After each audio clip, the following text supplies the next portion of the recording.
Hello student, good morning. This is Sandeep Kumar Singh, your SST teacher. Today I am going to explain about chapter 19, rights and duties.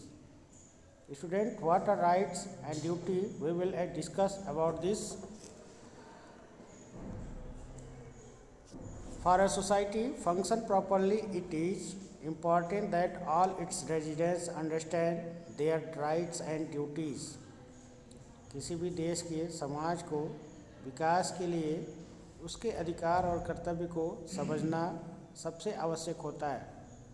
The constitution. What is constitution? After India gain independence, the most important task before newly form government was introduce a set of rules that would guide them and future government on how to govern the country. When India gained the independence, it was ruled by the British Constitution. There is no own constitution of the country. When the constitution was built, it force in 26 January 1950. So government enforce the people to their constitution. They set up rule according to which country governed, known as constitution. On 26 January 1950, our constitution came into effect. This day celebrated है Republic day.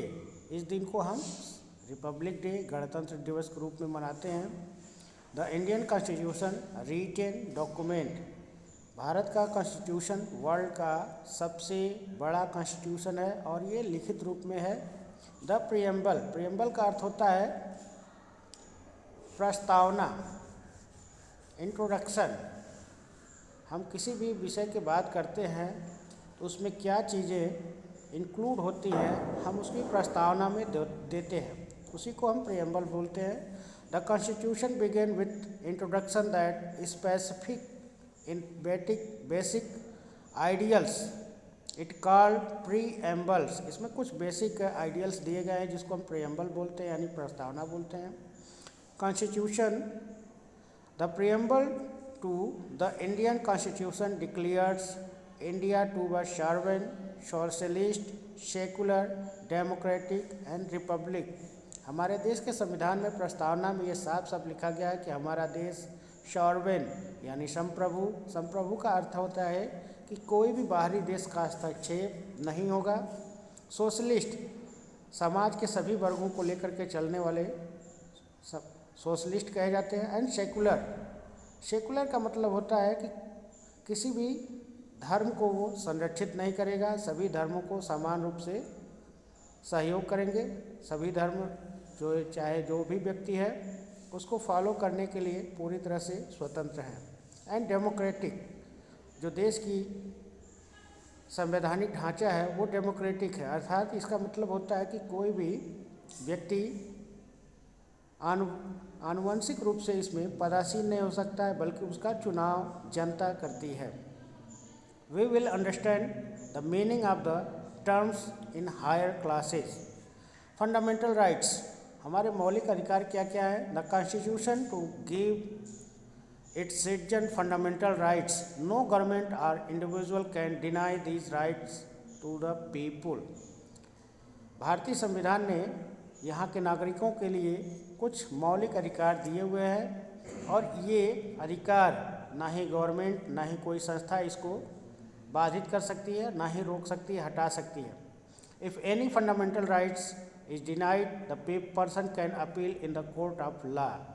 अगर किसी भी व्यक्ति के स्वतंत्रता का हनन होता है तो वो सीधे कोर्ट में उसको अपील कर सकता है. The important fundamental rights are. Bharat में कौन कौन से लोगों को स्वतंत्रता मिली हुई है? Right to equality. It means all citizens are equal to the eyes of law.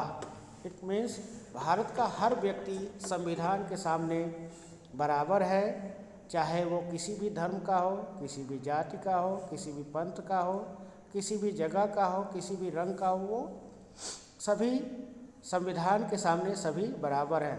Right to freedom,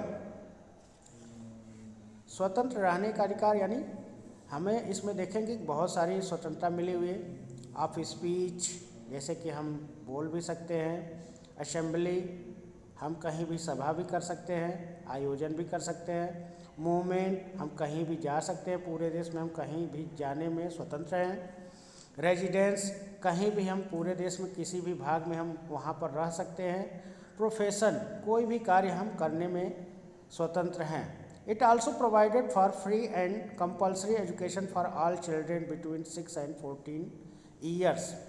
और साथ ही साथ एक और मौलिक अधिकार जोड़ा गया है जिसमें 6 से 14 वर्ष के बच्चों को शिक्षा देने का प्रावधान किया गया है। अगला अधिकार है हमारा राइट अगेंस्ट एक्सप्लॉयटेशन। अगर हमें कोई व्यक्ति बाधित करता है, हमारी स्वतंत्रता का हनन होता है, तो हम सीधे कोर्ट में अपील करके एक्सप्लॉयटेशन उसके बारे में हम अपनी बचाव को रख सकते हैं। Right to freedom of religion, धर्म की स्वतंत्रता हमें पूरी तरह से मिली हुई, जैसा कि ऊपर लिखा गया है। सेकुलर इट मीन्स होता है कि भारत में सभी धर्म समान है, कोई भी धर्म को डिनाई नहीं किया जा सकता।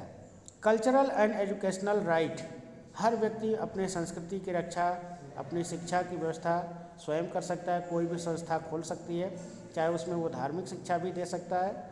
इस तरह से हम देखेंगे कि राइट टू कॉन्स्टिट्यूशनल रेमेडीज़, अगर किसी व्यक्ति के संवैधानिक अधिकारों का हनन होता है तो राइट टू कॉन्स्टिट्यूशनल रेमेडीज़ के अंतर्गत वो अपनी बात को कॉन्स्टिट्यूशन के सामने अपील कर सकता है, कोर्ट में अपील कर सकता है और उसका निवारण भी कर सकता है। However there are certain times when the rights में सस्पेंडेड, लेकिन कभी कभी हमारी ये राइट्स, हमारे अधिकार जो है वो कभी कभी सस्पेंड किए जाते हैं, स्थगित किए जाते हैं। ये केवल हमारे अधिकार जो है बहुत इमरजेंसी, यानी for example during the national emergency, Bharat में अगर कोई राष्ट्रीय आपदा आती है, राष्ट्रीय आपातकाल आता है, तो उस समय हमारे ये अधिकार सस्पेंडेड किए जाते हैं। Fundamental duties, along with fundamental rights citizens are our country are required to perform certain fundamental duties by constitution. Some of these duties are,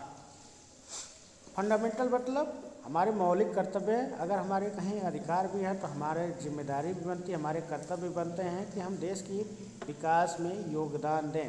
तो हमारे ड्यूटीज़ क्या क्या है, कर्तव्य क्या क्या है, ये भी हमारे संविधान में लिखा गया है। तो पहले हम देखते हैं कि कौन कौन से कर्तव्य है। We must follow guideline given in the constitution, संविधान में जो भी गाइडलाइंस, जो भी नियम या कोई भी व्यवस्था बनाई गई है उसको ईमानदारी पूर्वक फॉलो करना हमारी जिम्मेदारी बनती है। We must respect national flag and national anthem, जब भी राष्ट्रगान होता है, राष्ट्रीय ध्वज फहराया जाता है तो हमें उसका सम्मान हमेशा करना चाहिए। We must help to keep our country united, हमें देश की एकता और अखंडता को बनाए रखने के लिए हमेशा प्रयासरत होना चाहिए। We must defend our country time to of danger, जब भी देश पर खतरे आते हैं तो हमें उसकी सुरक्षा के लिए हमेशा तत्पर होना चाहिए। We must take care of the environment, हमें आसपास की चाहे वो वनस्पति, जीव जंतु, कोई भी चीज़ें हैं, उन सभी को साफ सुथरा उनकी देखभाल करना हमारी जिम्मेदारी बनती है। We must protect the public property, साथ ही साथ हमें सार्वजनिक जगहों पर, सार्वजनिक स्थलों पर जो सरकारी संपत्तियां हैं उसकी देखभाल भी करनी चाहिए, उसकी सुरक्षा भी करनी चाहिए। We must treat all Indian as equal, सभी भारतीयों के साथ समानता का व्यवहार करना चाहिए। कोई भी भारतीय जो है, हम किसी आधार पर भेदभाव नहीं कर सकते। अब यहाँ पर स्पॉट चेक दिया गया है, स्पॉट चेक में हम देखेंगे ट्रू फॉल्स का दिया गया है, येस और no. The Indian constitution came into effect on 2 October 1950, तो ये स्टेटमेंट क्या होगा, ट्रू होगा कि फॉल्स होगा। तो हम देखेंगे हमारा जो कॉन्स्टिट्यूशन है वो 26 जनवरी 1950 को इफेक्ट हुआ है, ये इसलिए हमारा ये स्टेटमेंट क्या होगा, फॉल्स होगा। Next, the preamble is introduction to the constitution, जैसा कि पहले बताया है कि कोई भी विषय का प्रस्तावना यानी जो प्रीएम्बल होता है वो दिया रहता है हमारे संविधान में प्रियम्बल में लिखा गया है कि हमारा देश सॉवरेन है, सेकुलर है एंड डेमोक्रेटिक है। तो ये प्रियम्बल में लिखा गया, तो इसलिए ये आंसर क्या होगा, ट्रू होगा। नेक्स्ट है question, right to equality is fundamental rights. जैसा कि हमने देखा है कि बहुत सारे राइट्स हमारे दिए गए हैं कॉन्स्टिट्यूशन में। राइट टू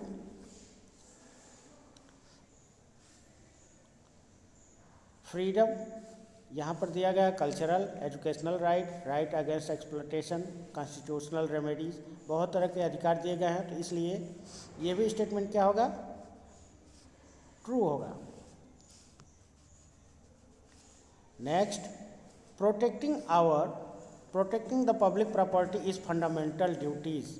तो ये भी स्टेटमेंट हमारे संविधान में दिया गया है, आप देख सकते हैं। We must protect public property, तो ये भी स्टेटमेंट क्या होगा, आपका ट्रू होगा। Okay, next topic is directive principle of state policy.